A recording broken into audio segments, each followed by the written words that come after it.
You want blood? Steve. أهلا بيكم مع فيلم جديد. بنشوف في البداية بطلنا اللي أصبح أب وكان مضطر لأداء واجبات الأبوة زي إطعام الطفل وتغيير الحفاضات بجانب واجباته كملك لأطلانتس، وبيواصل مغامراته لما بيسمع صوت بكاء الطفل في وقت متأخر من الليل في الوقت اللي بيحارب فيه المخلوقات المرعبة. وكان واضح إن الطفل اتولد بجينات البطولة وإنه بيمتلك قدرات خارقة وجبارة. وفي أول سنة بيبدأ الطفل في الكلام مع الأسماك اللي في حوض السمك على الرغم من إنه ما كانش بينطق بكلمة واحدة، لكن المعجزة إنه قدر يتعلم فن التفاهم مع الأسماك. وفي الوقت نفسه بنعرف إن بلاك مانتا كان حاسس بغضب شديد بعد هزيمته الأخيرة من أكوامان، وكان بيشتغل على بدلته وبيحضر نفسه للانتقام مرة تانية ومن غير ما يفقد الأمل في إنه يصلح بدلته واللي كانت بالنسبة له الوسيلة الوحيدة عشان يقتل خصمه. ولتحقيق هدفه بيقرر التحالف مع دكتور شين المهووس بحلم الوصول لدليل على وجود أطلانتس، وبيبدأوا فعلا في مهمتهم وبيكتشفوا وجود فجوة ضخمة في الجبال اللي كان بيغطيها الجليد واللي فجأة حجمها بيكبر عشان يقع في الفراغ الموجود تحت طبقة الجليد. وبنشوف مجسات لوحش ضخم بيسحب واحد منهم لبير عميق، وبنشوف إن الرعب بيسيطر على بلاك مانتا وأعوانه اللي بعد كده بيتحركوا في أعماق المكان عشان يكتشفوا وجود عالم رائع وكله أسرار، وإن الاحتباس الحراري اللي بيعاني منه العالم وصل لذروته وتسبب في كوارث تحت سطح الجليد. ولأن بلاك مانتا ما كانش يعرف الخوف أو الجبن بيقرر الغوص واكتشاف المكان أكتر، وبينزل في أعماق مظلمة وشديدة الانحدار وبيتفاجئ مع فريقه بعدد من الوحوش اللي كان عندها مجسات وبتتمكن من الفريق بأكمله. أما بلاك مانتا فبيلاقي أجزاء من ترايدنت أسود مكسور ومضيء وبيعيد تجميع أجزائه اللي بمجرد التصاقها بيشوف مشاهد من الماضي ومخلوق بيشجعه على الانتقام لموت أبوه وقتل أكوامان في مقابل خدمة يقدمها له. ولما بيستعيد وعيه وبيرجع للواقع بيحس بروح جديدة وهي بتسيطر عليه.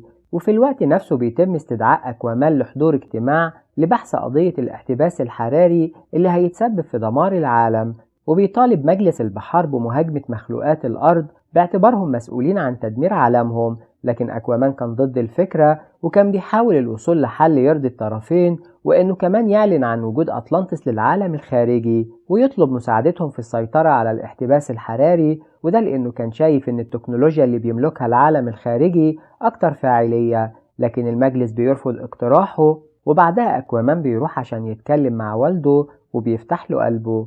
وفي المقابل بنشوف بلاك مانتا اللي بيقدر انه يغوص اكتر في الاعماق وبيكتشف وجود تكنولوجيا وتقنيات مذهلة عن طريق الترايدنت السوداء، وبيكتشف كمان وجود تقنية بيطلق عليها اسم اوراكا وبتشتغل بوقود خاص عشان تصنع العجايب.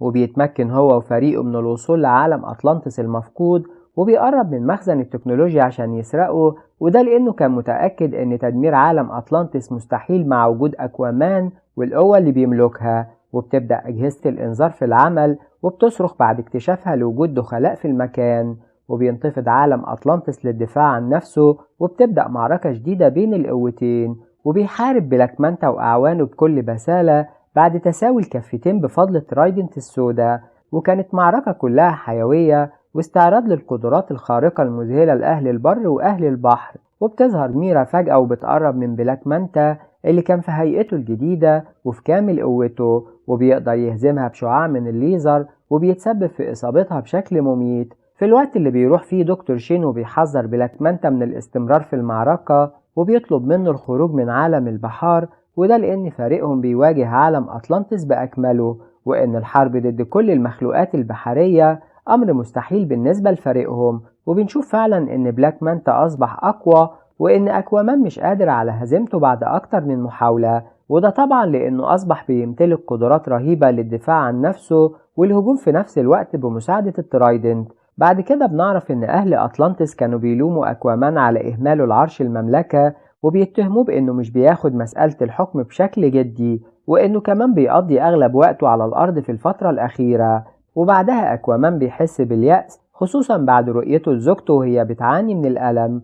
بعد كده بيتناقش مع الملك نيريوس وأتلانا اللي بتحاول تشرح لهم إن التكنولوجيا اللي بيستخدمها بلاك مانتا قديمة وإن تم استخدامها لشهور قبل ما يتم التخلص منها بعد اكتشاف الأضرار الكبيرة اللي بتسببها، وده لأنها كانت مدمرة جدا بالنسبة للبيئة سواء في البر أو البحر. وإنها بتلوث المية وبترفع من درجة حرارتها، وللسبب ده فلازم يمنعوا بلاك مانتا من الاستمرار في حربه. وهنا أكوامان بيقترح الحصول على مساعدة أخوه أورم اللي دلوقتي في السجن، واللي أصبح الحل الوحيد لإنقاذ الكوكب، وبيستخدم بدلة بتخفيه عشان يقدر يدخل للسجن اللي في مملكة الصيادين. وكان معاه اخطبوط واسمه توبو، وكان بيجيد التخفي عشان يساعده في المهمة. وبنعرف ان تقريبا تم حرمان أورم من المية، وللسبب ده كان ضعيف وهزيل بشكل واضح. وبيوصل أرثر لمكان أخوه، وبيبدأ الأخطبوط في نشر الدخان جوه الكهف، وبيدخل أرثر في معركة مع الحراس اللي كانوا معروفين بالأسوة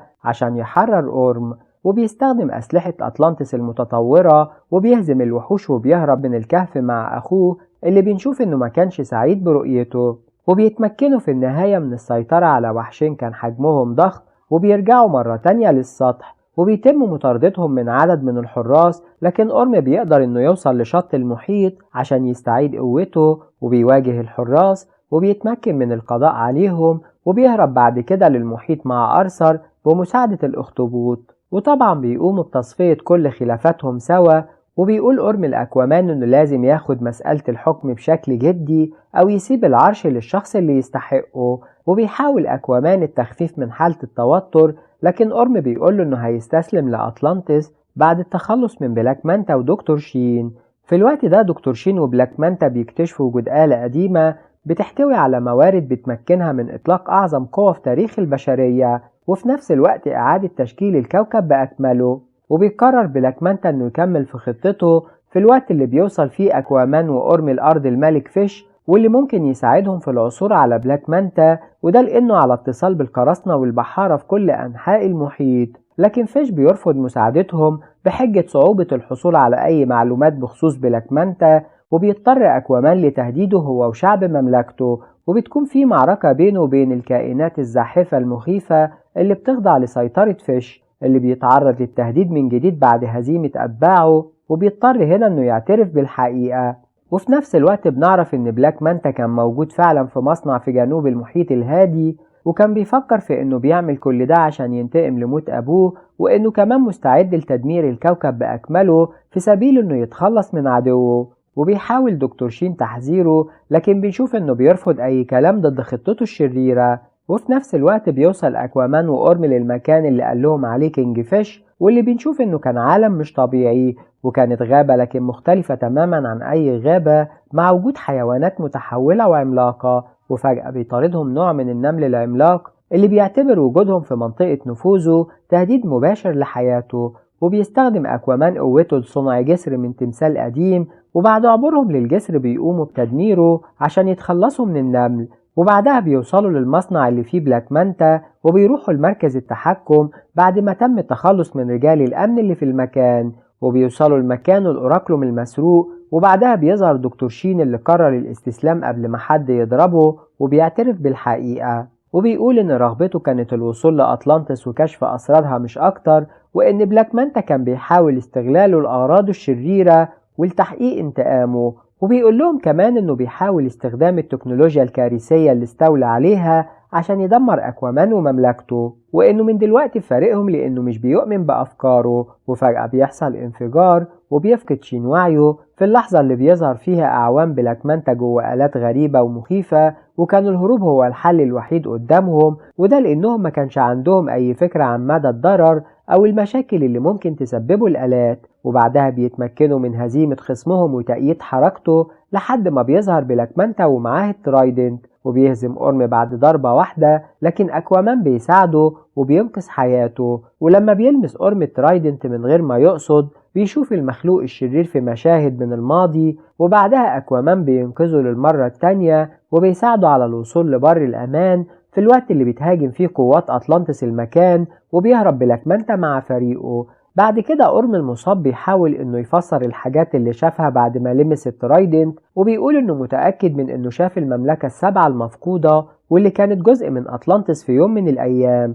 وإن في لعنة حلت على المملكة، وده لأن الشيطان كوردس صاحب الترايدنت السوداء، واللي بنعرف إنه أخو الملك أتلان كان بيحكم مملكة نكريس بالترايدنت اللي اتمكنت منه وسممت أهل مملكته، وعلى الرغم من كده ما كانش عنده أي استعداد لوقف استخدامه. وبنعرف إن تم صنع الترايدنت عن طريق السحر الأسود الملعون لتدمير العالم، وللسبب ده قام الملك أتلان بحبس جيشه وتخلص من الترايدنت في المكان السري لحد ما تمكن بلاك مانتا من الوصول لمكانه، وإنهم مضطرين لمواجهته لأنه بيخطط لإعادة إحياء العالم الملعون مرة تانية، وإن الترايدنت الأسود الخاص بالشيطان كوردس هيكون سبب في دمار الكوكب بأكمله. وهنا أكوامان بيعرف إنه لازم يتدخل عشان يمنع بلاك مانتا من الوصول للنكروس، وإن الشيء الوحيد لمنع بلاك مانتا من إنه يصحي شيطان الظلام هيكون بحرمانه من الوصول للدم الملكي اللي محتاجه، وكان محتاج لدم أكوامان أو ابنه للوصول لهدفه. وهنا أكوامان بيروح لبيته عشان ينقذ ابنه، وبيكتشف إن ده كان متأخر لأن بلاك مانتا كان حرق البيت وحوله الرماد وتسبب في إصابة أبوه، وإنه بعد كده قام بخطف الطفل، وكان بيتجاهل حالة التعاطف الواضحة من دكتور شين تجاه الولد. وبيتحرك أكوامان بكل إصرار في محاولة منه لاستعادة ابنه بأي تمن، وبيقرر دكتور شين مساعدته وبيقوم بإرسال إشارات عشان يعرف منها إن غواصة بلاك مانتا في طريقها للقطب الجنوبي، وبسرعة بيستعد الأخين لمطاردتها، وبيقوم أكوامان باستدعاء جيش أطلانتس وبيعلن الحرب. ومن ناحية تانية بيظهر بلاك مانتا وكان بيراقب الخراب والدمار اللي حصل للكوكب، ورغم كده ما كانش عنده أي شعور بالذنب على الإطلاق، وبيطلب من أعوانه قتل الطفل والتحضير لإجراءات وصول كوردس لمملكة نكروس. وبيتحرك بلاك مانتا ودكتور شين بعد حدوث انهيار جليدي ضخم نتيجة الذوبان، وفي نفس الوقت بيوصل جيش أطلانتس وسط عدد كبير من الدلافين في الوقت اللي بينجح فيه بلاك مانتا من فتح أبواب نكروس للشيطان. ولما بيدخل جيش أكوامان بيتعرض للهجوم من آلاف المخلوقات الوحشية اللي كانت تشبه الديدان، وبينجح جيش أطلانتس في تجنب الهجوم وهزيمة الغواصة بكل سهولة. وبنشوف أكوامان وهو بيستخدم الأشعة المدمرة وبيتخلص من عدد كبير منهم في ضربة واحدة، ولما بيقرب عشان ينقذ ابنه بيحول شيطان الترايدنت جيشه لوحوش مخيفة، واللي دلوقتي بتقوم بعملها بعد سنين طويلة وكان عددهم كبير. لكن أكوامان بيتصدى لهم في محاولة لمحاربتهم بعد ما أصبح محاصر في وسطيهم، في الوقت اللي بيشوف ابنه كان في إيد بلاك مانتا، وبيتدخل أم لإنقاذ محاربين أطلانتس من الوحوش. أما بلاك مانتا فكان على وشك إنه يقتل الطفل، لكن أكوامان بيمنعه في الوقت المناسب وبتبدأ المعركة بينهم. لكن كان واضح إن قوة الترايدنت السوداء أقوى بكتير من الترايدنت الذهبية لأكوامان، وللسبب ده المعركة كانت صعبة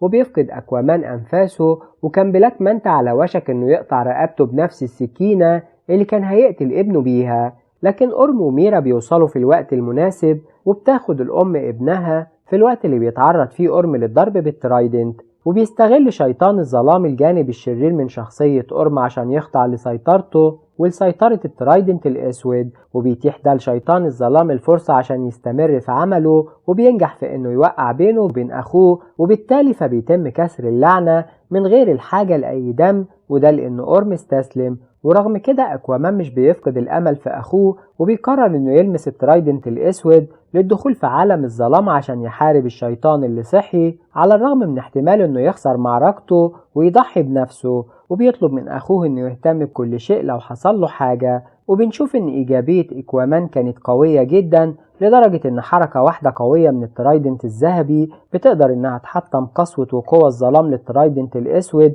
وبنشوف معاها هزيمة شيطان الظلام اللي بينفجر وبيتقطع لأجزاء. ومع انتهاء السحر الأسود بيبدأ عالم الظلام في التحلل وبيختفي من الوجود، وبيخسر بلاك مانتا حياته في النهاية على الرغم من محاولة أكوامان للوصول إليه. وبنشوف إن الخير بينتصر دايما وبيتصالح الأخين في النهاية، وبيظهر أكوامان أخيرا قدام كل العالم وبيعلن نفسه ملك للبر والبحر، وبيعرف العالم بوجود أطلانتس وبإن في عالم كامل موجود في أعماق المحيط.